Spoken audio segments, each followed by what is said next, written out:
Alright, we're back in here after working all yesterday and cutting some travel corridor trails and steering trails, and we had a fresh snow last night, so you can actually see that now what once was a wall of vegetation, now there are multiple tracks on it, and that's just after one night. So we are directing the deer right to where they want them, where we want them to go.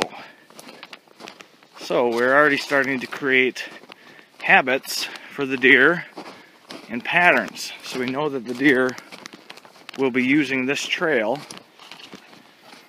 which is going to take us to our center hub, which could be a kill plot, or it will take us back out that way, which then will lead all the way down to a stand that we have set up down there. There are also numerous stand locations here, so we may put a small micro plot in here, just a little staging area for deer to come by and nip at something that we have planted in there. Otherwise, it's at least a travel corridor where we can predict some of the movement.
Alright, I'm all done with this. Very pleased how it turned out. So there's the access trail. Here now is the blocking and the screening. I put everything in there really low. They're not going to want to bed in there as much. They may, but they're not going to want to. But at least the hunter's access is screened off from any deer coming down the travel corridor. And again, I got everything pinched down right into this area. So if they want to come out here, they have to come by here. It's so thick in there, deer want to travel the path of least resistance. So the hunter's tree is back there a little ways, so very good hidden. I left some trees so that he cannot get skylighted. And now here's where our little micro plot is going to be, and we're going to get in here in the spring. But I have a corner, so it will kind of go back down in there. Already some opening. And now I've screened off the hunter's tree stand. So he's going to be up in that tree. He's got good trees in the background. He's going to be able to slip in and out. I left a little pathway for him behind there. And here is where the deer are going to want to come. We're going to funnel everything right down in here. So next I'm going to finish that edge all the way there, which is going to make the deer half. If they want to come out, they're going to have to come through here. And again, we're going to sweeten up the setup for them. So they're going to come, they're going to nibble right here, stage up. Bucks can sit here while the does travel out. The does might be out in the big field out there, which you cannot see now. So buck will stage in here until last light and then head out. And again, our ambush site is right there. Alright, so what we're looking at here is our small kill plot. I know it doesn't look like much right now, but springtime will come in with a skid steer or something and open that up. So our tree stand is there. So what we've done is now, to the north, is we've made a wall of hinge cuts. So the deer cannot see out into the the main food source, which is a big ag field. And before, deer were coming in and out of here freely with no sort of pattern.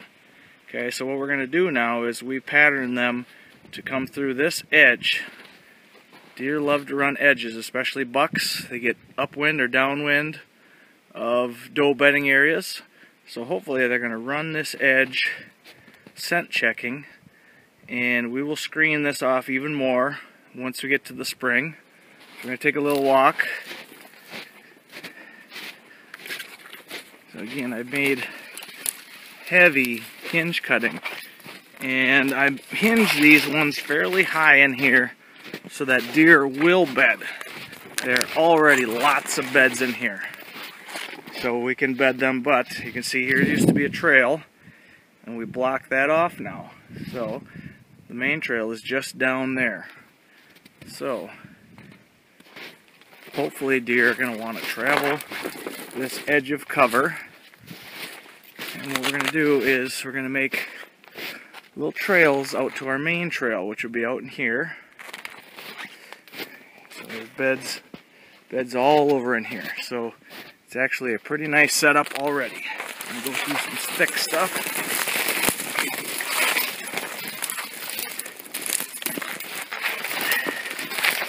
So lots of beds in here. But what we've done is we've tried to seal up their travel patterns out to that field. And hopefully what we're going to do is we're going to make them go on this edge, hit the little staging plot, kill plot down there, and then head out. Alright, we've come to a spot where we already have quite a few deer beds around in here. But again, they can head that way, so we just did a few hinge cuts. I like to go a little high. There's no real design that.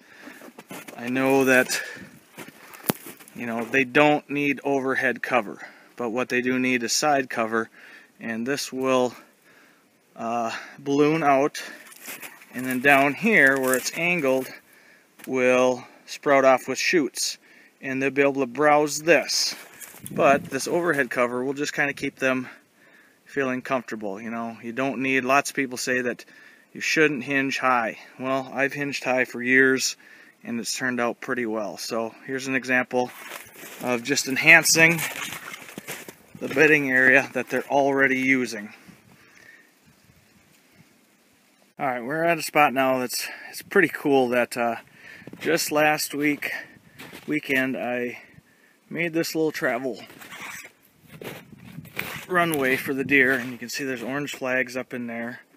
And just in 1 week's time, the deer travel through here is unbelievable. Cut that out. That was really thick, brushy area. And now it's just beat down. Now I know we're in the winter time. That doesn't have anything to do with fall hunting. But what we're trying to do is create a pattern. So give them this trail, let them come down through here, feel safe.